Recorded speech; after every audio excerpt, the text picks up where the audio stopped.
କଥା ହେଉଛି 30 ତାରିଖରେ ବିଧାନସଭା ସ୍ୱତନ୍ତ୍ର ଅଧିବେଶନ ଡକାଯାଇଛି। ସ୍ୱତନ୍ତ୍ର ଅଧିବେଶନ ଡକାଯାଇପାରିବ, ରାଜ୍ୟପାଳଙ୍କର କ୍ଷମତା ଅଛି। ଆମ ସମ୍ବିଧାନର ଧାରା 174 ମୁତାବକ ସେଥିରେ ଦ୍ୱନ୍ଦ୍ୱ ନାହିଁ। କିନ୍ତୁ ଦ୍ୱନ୍ଦ୍ୱ ହେଉଛି ବା ପ୍ରଶ୍ନ ହେଉଛି ଯେ କାହିଁକି ଆପଣ କହିଲେ ଶୁଣାଯାଉଛି ନୁହେଁ।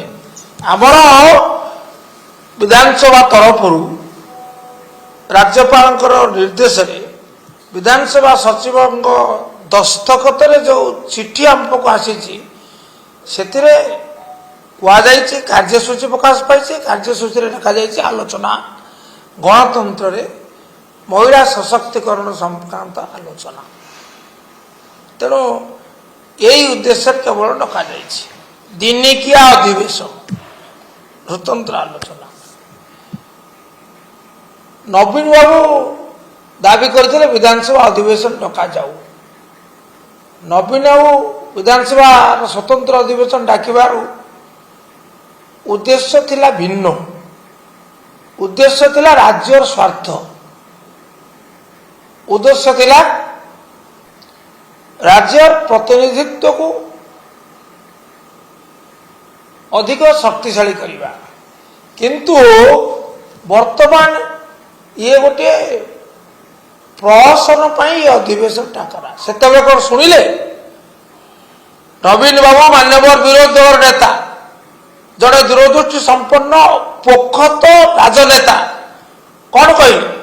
କହିଲେ ଇଏ ଯେଉଁ 131ତମ ସଂଶୋଧନ ଆସୁଛି ଆଗାମୀ 2 ଦିନିଆ 16-17 ଅଧିବେଶନରେ, ସେଥିରେ ଆମର ଲୋକସଭାର ଆସନ ସଂଖ୍ୟା 850କୁ ବୃଦ୍ଧି କରାଯିବ। ବୃଦ୍ଧି କରାଗଲା ପରେ ଓଡ଼ିଶା କ୍ଷତିଗ୍ରସ୍ତ ହେବ। ଓଡ଼ିଶାରେ 543 ସଂଖ୍ୟା ବିଶିଷ୍ଟ ଲୋକସଭାରେ ଓଡ଼ିଶାର ପ୍ରତିନିଧିତ୍ୱ ଶତାଂଶ ହେଉଛି 3.9।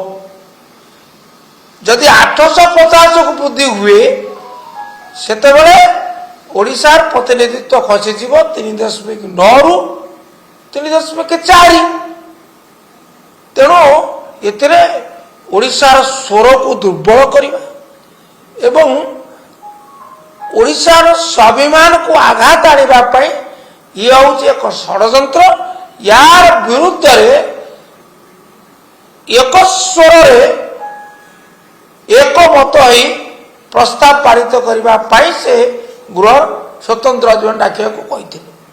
ଡାକିଲେ କି ସରକାର? ନା, କାରଣ ସରକାର ଚାହାନ୍ତି ନାହିଁ ଓଡ଼ିଶା ଶକ୍ତିଶାଳୀ ହେଉ, ଓଡ଼ିଶାର ସ୍ୱର ଦୃଢ଼ ହେଉ, ଓଡ଼ିଶାର ପ୍ରତିନିଧିତ୍ୱ ଯଥାର୍ଥରେ ଆନୁପାତିକ ହେଉ।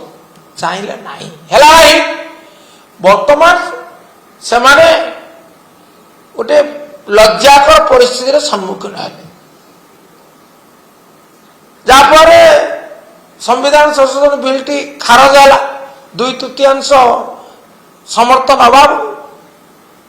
ତେଣୁ ସେମାନେ ବର୍ତ୍ତମାନ ତାଙ୍କର ଏଇ ଯେଉଁ ଆଘାତରେ ସେମାନେ ବର୍ତ୍ତମାନ ବ୍ୟତିବ୍ୟସ୍ତ।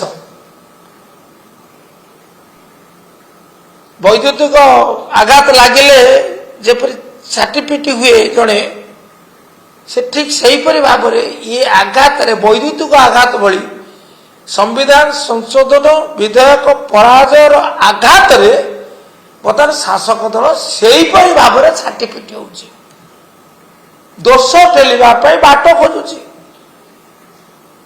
ବିଫଳତା ଲୁଚାଇବା ପାଇଁ ମାର୍ଗ ଚାହୁଁଛି, ବିରୋଧୀ ଦଳଙ୍କୁ ସାଧାରଣରେ ଦୋଷୀ କରିବା ପାଇଁ ଷଡ଼ଯନ୍ତ୍ର କରିଛି। ସେଇଥିପାଇଁ ଡକା ହେଇଛି। ଏହା ଡାକିବାର କୌଣସି ଯଥାର୍ଥତା ନାହିଁ। ଏହାଦ୍ୱାରା ଶାଗ ସିଝିବ ନାହିଁ। ଇଏ ଏକ ନିଷ୍ଫଳ ପ୍ରୟାସ।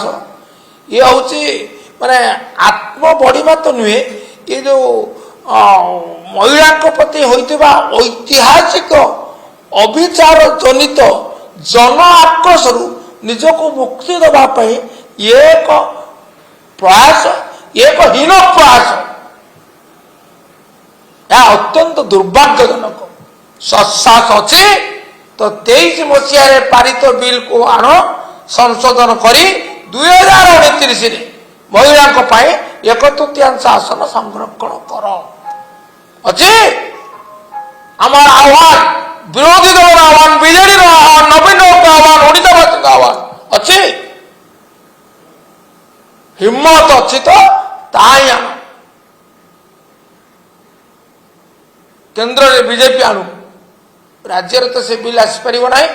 ଆଣୁ 2023ରେ ପାରିତ ହୋଇଥିବା ବିଲ୍କୁ ସଂଶୋଧନ କରାଯାଉ, ଯାହାଫଳରେ 29 ମସିହାରେ ମହିଳା ସଂରକ୍ଷଣ ଆଇନ କାର୍ଯ୍ୟକାରୀ ହୋଇପାରିବ ଏବଂ 1/3 ଆସନ ମହିଳାମାନଙ୍କ ପାଇଁ ସଂରକ୍ଷଣ ସମ୍ଭବ ହେବ। ମହିଳା ସଶକ୍ତିକରଣ ବାସ୍ତବାୟିତ ହେବ। এই প্রহসন পায় কাইকি এতে তো